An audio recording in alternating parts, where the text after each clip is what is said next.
మన రాష్ట్రంలో జరిగిన అవినీతి గురించి అమెరికా వాళ్ళు చెప్తే తప్ప మన రాష్ట్రంలో ఉండేటువంటి నిఘా సంస్థలు ఏమీ పట్టించుకోలేదు, ప్రభుత్వాలు కూడా పట్టించుకోలేదు. నేను అడుగుతా ఉన్నాను, కేంద్ర ప్రభుత్వం ఏం చేస్తా ఉంది,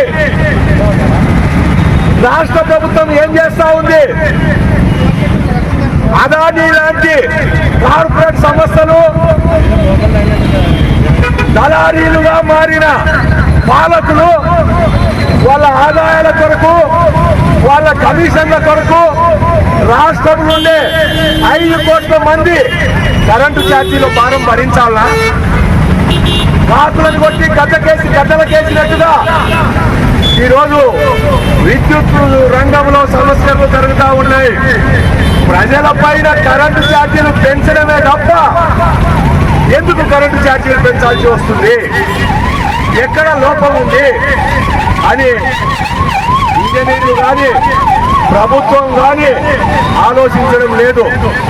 ఇప్పుడు పోయిన ప్రభుత్వంలో పెరిగిన కరెంటు ఛార్జీలు చెల్లించలేక ఇబ్బందులు పడతా ఉన్నాం.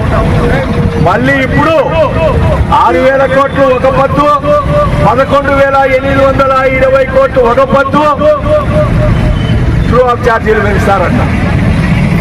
ఏమంటే 2 సంవత్సరాల కిందట కరెంటు బిల్లు కాల్చిందానికి, అంటే 2 సంవత్సరాల నుండి ఎంతో మంది ఇల్లు కాల్ చేసి పెట్టారు. మరి ఆ ఛార్జీలు ఎవరు భరించాలా? అసలు ఇదేం న్యాయం? ఈ రాష్ట్రంలో సూక్ష్మ చిన్న పరిశ్రమలన్నీ కూడా మూతబడిపోతా ఉన్నాయి. వ్యాపారస్తులు ఆర్థికంగా దెబ్బతింటా ఉన్నారు. కర్నూలులో ఒకప్పుడు 30కి పైగా ఆయిల్ అండ్ రైస్ మిల్లు ఉండేటివి. ఈరోజు పట్టుమని 10 మిల్లులు కూడా లేవు. ఆయిల్ మిల్లులు మొత్తం దివాలా తీసిపోయినాయి. దీనికి కారణం ప్రధానంగా ప్రభుత్వ విధానాలే కారణం. కేంద్ర రాష్ట్ర ప్రభుత్వాలు సూక్ష్మ చిన్న పరిశ్రమలు, పేద మధ్యతరగతి ప్రజల గురించి ఆలోచించడం లేదు. పాలకులకు కమిషన్లు వస్తే సంతకాలు పెడతా ఉన్నారు. ఉన్నతాధికారులు కమిషన్లు తీసుకొని సంతకాలు పెడతా ఉన్నారని ప్రచారం జరుగుతూ ఉంది. కాబట్టి దీనిపై సమగ్ర విచారణ జరిపించాలి. పేద మధ్యతరగతి ప్రజలకు భారంగా మారిన 6,000 కోట్లు, 11,820 కోట్లు మొత్తం కూడా రద్దు చేయాలి. రద్దు చేసి విచారణ జరిపించాలి. ఎవరైతే కమిషన్లు లంచాలు తీసుకున్నారో వాళ్ళను వెంటనే జైల్లో పెట్టాలి. ఎందుకంటే దేశాన్ని పరిపాలించేటువంటి బీజేపీ నాయకులకు అందరి మీద మాట్లాడతారు వాళ్ళు, కానీ కార్పొరేట్ సంస్థల గురించి మాత్రం మాట్లాడకుండా. అదాని అనే వాళ్ళు కేంద్రంలో అధికారంలో ఉండేటువంటి ప్రభుత్వానికి చాలా మంచి మిత్రుడు, ముద్దు బిడ్డ లాంటి వాడు.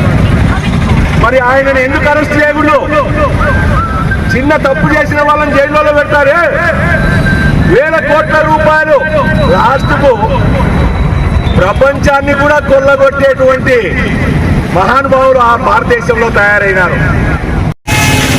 ఏదైతే ప్రభుత్వం విద్యుత్ అవకతవకలపై గత 10 రోజుల నుండి జరుగుతున్నటువంటి చర్యలు మనం గమనిస్తున్నాం.